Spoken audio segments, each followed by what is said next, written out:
আসামের মুখ্যমন্ত্রী ডক্টর হেমন্ত বিশ্ব শর্মা, যোগী আদিত্যনাথ এবং বিজেপির যেগুলা কঠোর হিন্দুত্ববাদী নেতা রয়েছে তাদেরকে আমি লাস্ট ওয়ার্নিং দিয়ে দিচ্ছি, আপনারা আমাদের সনাতন ধর্মকে নিয়ে রাজনীতি চালাবেন না এবং আমাদের সনাতন ধর্মকে নিয়ে আপনারা দালালি করতে আসবেন না এবং আমার সনাতন ধর্মকে নিয়ে আপনারা ব্যবসা চালাবেন না। ওয়ার্নিং দিয়ে দিচ্ছি। হ্যাঁ, আপনারা তো এখানে রাজনীতির নামে আমাদের সনাতন ধর্মকে নিয়ে একটা ব্যবসা চালাচ্ছেন আপনারা। হ্যাঁ, নিজের পেট পোষপাল দিয়ে আছেন আপনারা।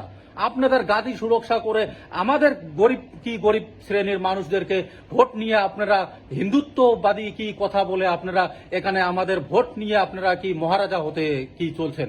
হ্যাঁ, এসব বন্ধ করুন। হ্যাঁ, আমাদের সনাতন ধর্মকে অসম্মান করার দায়িত্ব আপনাকে কে দিয়েছে? কে আপনাকে পারমিশন দিয়েছে আপনারা আমাদের সনাতন ধর্মকে অসম্মান করা? হ্যাঁ, ডক্টর হিমন্ত বিশ্ব শর্মা ইসলামকে খতম করে দিতে লাগবো? এসব কথা কোন সনাতন ধর্মের কোন কি মহাভারত কি ভাগবত গীতা রামায়ণ কোথায় লেখা আছে? হ্যাঁ, আপনি যে কি দালালি মারে বলেন যে আমি হিন্দুত্ববাদী, আমরা রক্ষা করতে লাগবো, আমরা কি হিন্দুস্থান রক্ষা করতে লাগবো এবং আমরা হিন্দু রক্ষা করতে লাগবো, সনাতন ধর্ম রক্ষা করতে লাগবো। হ্যাঁ, অন্য একজনকে টার্গেট করে কোনোদিন নিজের কি শান্তি, নিজের কি সনাতন ধর্ম রক্ষা করতে পারবেন নাকি? কোনটা কি মহাভারত গীতাতে আছে? সেই জন্য তো এই যে কি যেখানে আমাদের কি রাম মন্দির যে কি বানানো হয়েছে সেখানে আপনারা কেন জিততে পারেন নাই? আপনারা পাপ লেগেছে আপনাদের গায়ে।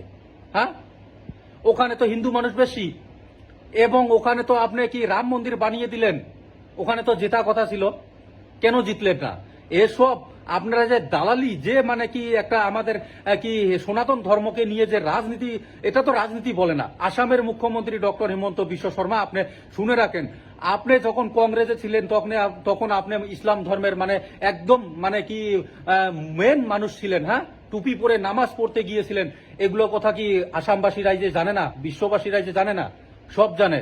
আপনি যে একদম মানে কি ঘাটিয়া একজন মানুষ, সবাই জানে। যার জন্য আমাদেরকে এই সনাতন ধর্মের বিষয়ে জ্ঞান দিতে আসবেন না বলে দিলাম কিন্তু।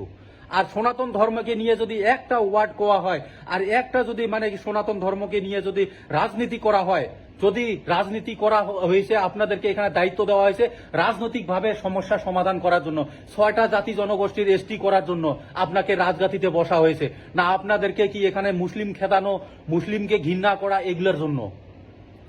এসব বন্ধ করুন, সিধা আলাপ। কিন্তু ডক্টর হিমন্ত বিশ্ব শর্মা মনে রাখুন, 26 ইলেকশনে আসতেছে কিন্তু। ঠিক আছে, তো আমি বেশি কিছু বলবো না, সারা বিশ্বতে এই ভিডিওটা শেয়ার করে ছড়ায় দাও।